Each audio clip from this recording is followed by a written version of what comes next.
Hey there, this is Dr. Gary Pepper again, here at metabolism.com.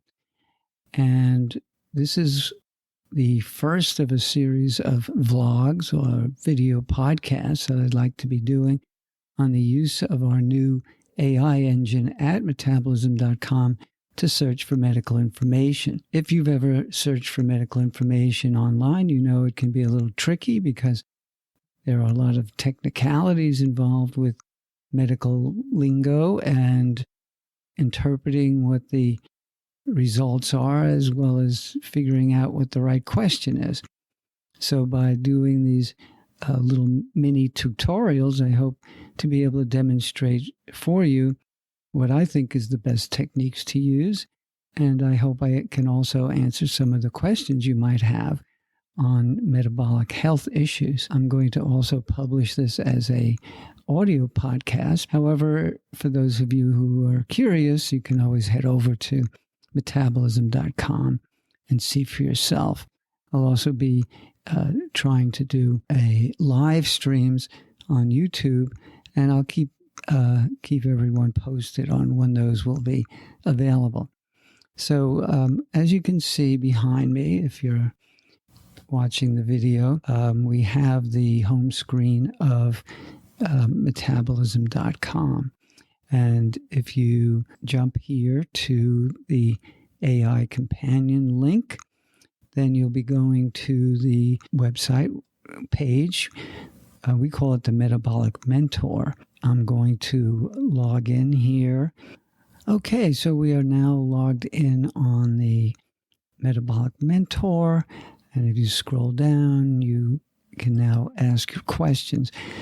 Today's tutorial will be on Hashimoto's thyroiditis, and I'm hoping that you'll get something out of it. I would like to hear your comments if you have something that you'd like me to be searching for in the next podcast. And if you would like to reach me at my website, info@metabolism.com, to let us know what topics you might like to hear about in the future, or any suggestions you might have for improving this service. While you're at it, you could subscribe or put a like on our YouTube channel. It would really help us a lot.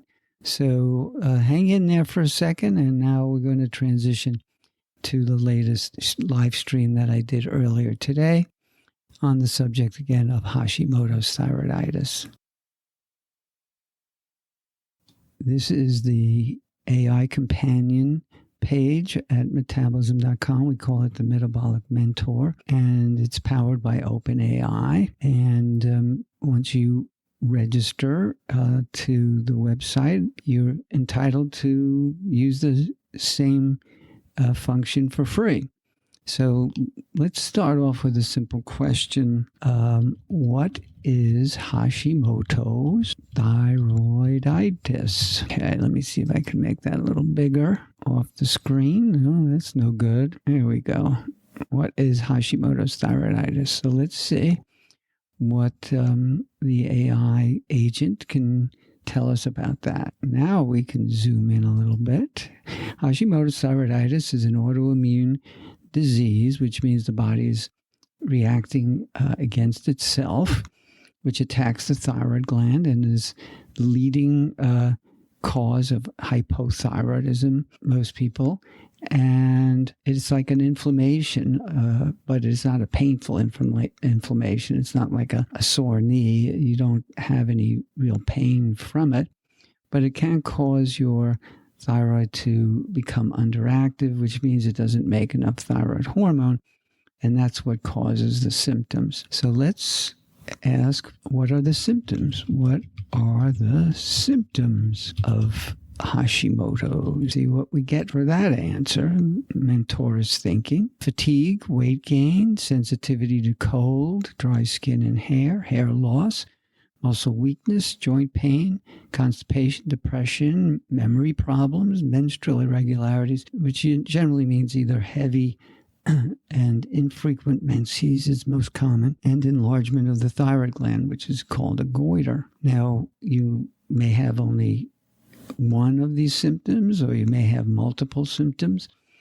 but it isn't related necessarily to the autoimmune process. It's related to the fact that your body is not making enough thyroid hormone. And for whatever reason, whether it's Hashimoto's or because you've had your thyroid removed, you're going to experience the same sort of symptoms. Now, in my experience, one of the most common symptoms is this sensitivity to cold, which means that when other people are feeling comfortable in a room, you're the one who's saying, gee, isn't it cold in here?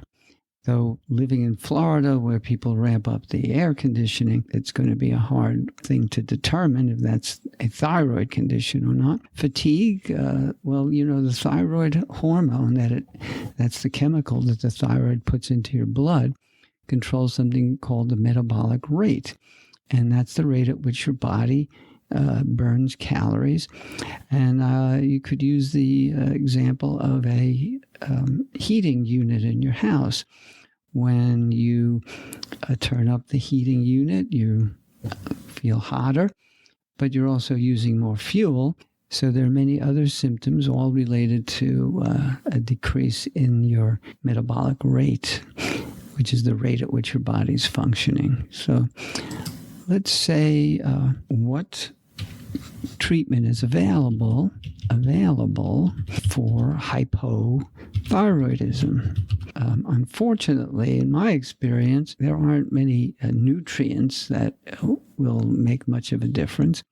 But fortunately, we do have medications that are not expensive and are very effective. So the standard treatment for hypothyroidism is thyroid hormone replacement, typically synthetic thyroid hormone called levothyroxine. And there are some brands of levothyroxine. Synthroid is one of them, which are considerably more expensive and not necessarily any better. Now, we're going to be ending our session right now, but if you tune in to Metabolism 123 or visit the website metabolism.com, you can get this kind of information. And we do have our video blogs available as well as the audio blog. And you can find these very easily at the website. So thanks for viewing, and I hope to see you soon. That's pretty much the story for today, and I hope you got something out of it. I'd really like to hear any comments or questions so that we can answer things that I might have omitted or fill in some of the gaps.